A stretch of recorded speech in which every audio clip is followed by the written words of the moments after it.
എല്ലാവർക്കും ദേവികൃപ റെസിപ്പിയിലേക്ക് സ്വാഗതം. ഇന്ന് ഞാൻ ഉണ്ടാക്കുന്നത് മാങ്ങയും തേങ്ങാപ്പാലും ഉപയോഗിച്ചിട്ടുള്ള ഒരു കറിയാണ്. വളരെ ടേസ്റ്റിയായി വളരെ പെട്ടെന്ന് ഉണ്ടാക്കാൻ പറ്റുന്ന ഒരു കറിയാണ് ഞാൻ ഉണ്ടാക്കുന്നത്. അപ്പോൾ നമുക്ക് റെസിപ്പിയിലേക്ക് കിടക്കാം. എല്ലാവർക്കും നന്ദി, നമസ്കാരം. എല്ലാവർക്കും ദേവികൃപ റെസിപ്പിയിലേക്ക് സ്വാഗതം. ഇന്ന് ഞാൻ ഉണ്ടാക്കാൻ പോകുന്നത് ഒരു മാങ്ങ വെച്ചിട്ട് ഒരു തേങ്ങാപ്പാൽ ഒഴിച്ച കറിയാണ്. നല്ല ടേസ്റ്റി ആയിട്ടുള്ളൊരു കറിയാണ്. അപ്പോൾ നമുക്ക് റെസിപ്പിയിലേക്ക് കിടക്കാം. അപ്പം ഞാനിവിടെ ഒരു 2 സവാള വലുതെടുത്തിട്ടുണ്ട്, പച്ചമുളക് എടുത്തിട്ടുണ്ട്, ഇഞ്ചി എടുത്തിട്ടുണ്ട്. അപ്പം ഞാൻ ഗ്യാസ് കത്തിച്ചിട്ടില്ല കേട്ടോ. ഇതെല്ലാം ഞാൻ ഇതിലേക്ക് ഇടുകയാണ്. ചെറിയ ഉള്ളി എടുത്തിട്ടുണ്ട് കേട്ടോ, കുറച്ച് ചെറിയ ഉള്ളി, 5-10 ചെറിയ ഉള്ളിയും എടുത്തിട്ടുണ്ട്. ഇതെല്ലാം കൂടി ഒരുമിച്ച് ഇടുകയാണ്. ഞാൻ നിങ്ങളെ കാണിക്കാം കേട്ടോ. എന്നിട്ട് ഓരോന്ന് സ്റ്റെപ്പ് ബൈ സ്റ്റെപ്പ് ആയിട്ട് കാണിക്കാം. അപ്പോൾ എന്നിട്ട് ഞാൻ അതിലേക്ക് ഒരു 3 സ്പൂൺ മല്ലിപ്പൊടി, അതായത് മല്ലിയും മുളകും കൂടിയാണ് ഞാൻ ഇട്ടേക്കണത് കേട്ടോ. മല്ലിപ്പൊടി ഇട്ടു, പൊടിച്ചു വെച്ചേക്കണതാണ്, അതിട്ടു. അതിനുശേഷം ഞാൻ ചെയ്യുന്നത് ഓരോന്ന് സ്റ്റെപ്പ് ബൈ സ്റ്റെപ്പായിട്ട് കാണിക്കുക. അതിനുശേഷം ചെയ്യുന്നത് കുറച്ച് ഉപ്പിട്ടു. പിന്നെ ഞാൻ ചെയ്യുന്നത്, ഞാൻ പച്ചമുളക് ഇട്ടിട്ടുണ്ട് കേട്ടോ, 5-6 പച്ചമുളക് ഇട്ടിട്ടുണ്ട്. പിന്നെ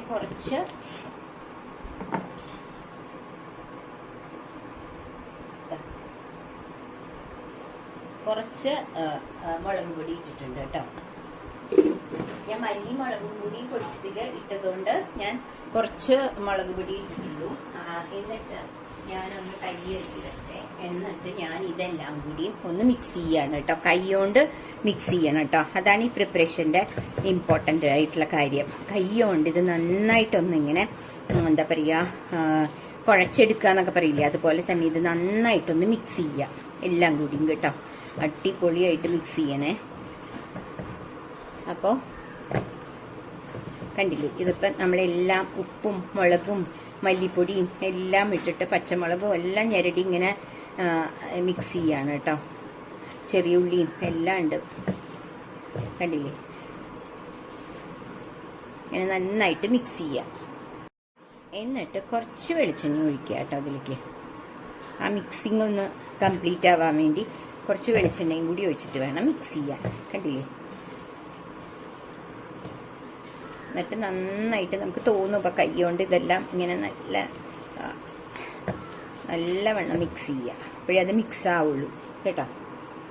അപ്പോൾ ഞാൻ ഇപ്പോൾ ഇത് മിക്സ് ചെയ്തു. അതിനുശേഷം ഞാൻ എന്താ ചെയ്യണതെന്ന് വെച്ചാൽ ഒരു മുറി തേങ്ങ എടുത്തിട്ട് കുറച്ച് വെള്ളം ഒഴിച്ചിട്ട് ഞാൻ കുറച്ച് തേങ്ങാപ്പാൽ എടുത്തു, അത് ഇതിലേക്ക് ഒഴിക്കുകയാണ് കേട്ടോ. കണ്ടില്ലേ, ഇത് വെള്ളം ചേർത്ത തേങ്ങാപ്പാലാണ്, കണ്ടില്ലേ നിങ്ങൾ.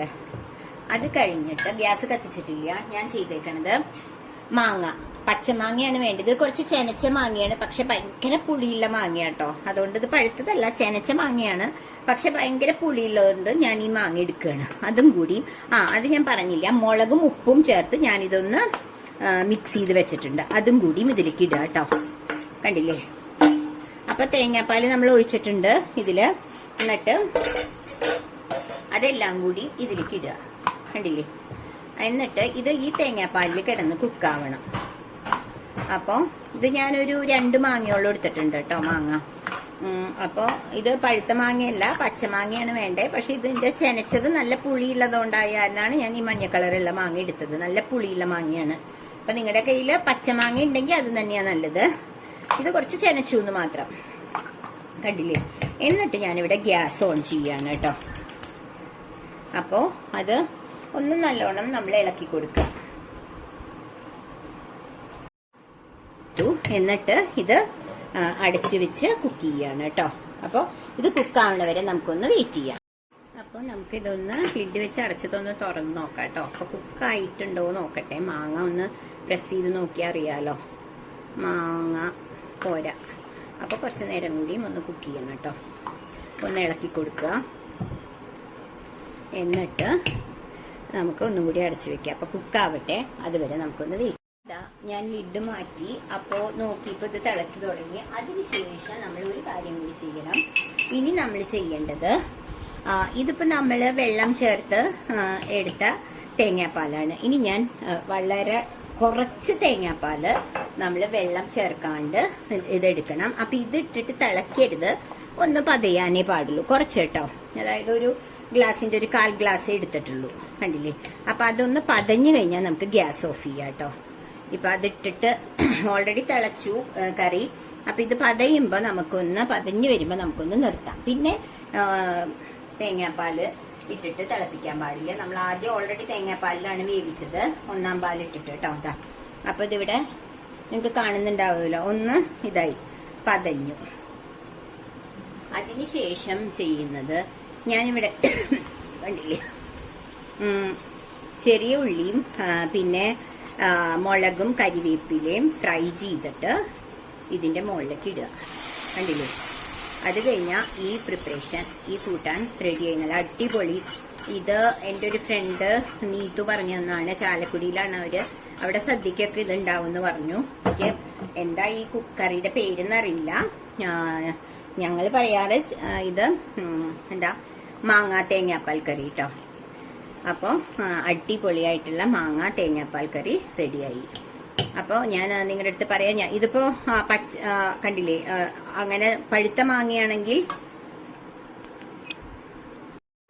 അപ്പൊ ഞാനിത് പച്ച മാങ്ങ തന്നെയാണ്, കുറച്ച് ചെനച്ചൂന്നേ ഉള്ളൂ. ഇപ്പൊ ഇത് മറ്റേ മാങ്ങ, പഴുത്ത മാങ്ങയാണെങ്കിൽ ഇതിപ്പോ ഉടഞ്ഞു പോയേനെ കുക്ക് ചെയ്യുമ്പോൾ. പച്ചമാങ്ങ പോലെ തന്നെയാണ്, കുറച്ച് ചെനച്ചു. നല്ല അസല് പുളിയുള്ള മാങ്ങയാണ് കേട്ടോ. അപ്പൊ ഇതെല്ലാരും ഒന്ന് ഈ റെസിപ്പി ട്രൈ ചെയ്യുക. മാങ്ങാ തേങ്ങാപ്പാൽ കറിയാണ് ഇത്. എൻ്റെ ഒരു ഫ്രണ്ട് നീതു പറഞ്ഞു തന്ന കറിയാണ് കേട്ടോ. അവർ ചാലക്കുടിയിലാണ്, അവര് സദ്യക്കൊക്കെ ഉണ്ടാവും പറഞ്ഞു. അപ്പൊ എല്ലാരും ഈ റെസിപ്പി ഒന്ന് ട്രൈ ചെയ്യുക. എന്നിട്ട് നിങ്ങൾക്ക് ഇഷ്ടമായാൽ ഇത് ലൈക്ക് ചെയ്ത് ഷെയർ ചെയ്ത് സബ്സ്ക്രൈബ് ചെയ്യണേ. അപ്പോൾ എല്ലാവർക്കും അടുത്തൊരു റെസിപ്പിയായി വരുന്നവരെ ബൈ.